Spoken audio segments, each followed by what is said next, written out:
And I'm just curious to know when you first began to see that in your own life. Mm-hmm. I was on tour in Europe because I knew very little about what was going on in Palestine. And I moved the gig to a agricultural community. We had 60,000 people came. I think at the time it was the biggest gig there'd ever been in Israel. And it was a huge success, and they were all, Pink Floyd, blah, blah, blah, blah, blah, until the very end.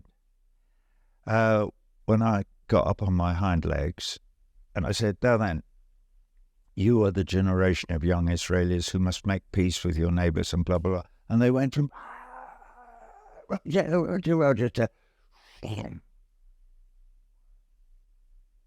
was uncanny. They went from that to, what the talking about? We're not going to make peace with anybody. But they went very, very quiet. Anyway, we left, and I went back the next year and went on an extended tour.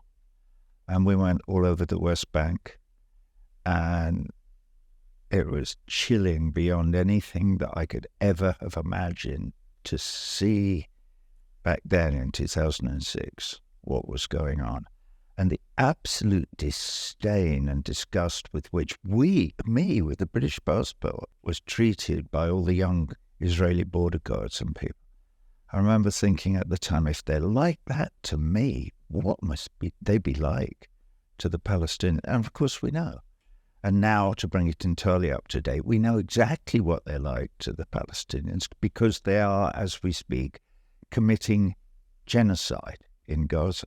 It's so insane what they're doing. It's beyond our capacity to imagine such evil. You do the right thing. If only that's what we were teaching our children, instead of teaching our children, as they do in Israel, that Palestinians are animals, that they're subhuman. We must kill all the little snakes. What? This is what you're teaching your children? No. Teach your children to do the right thing.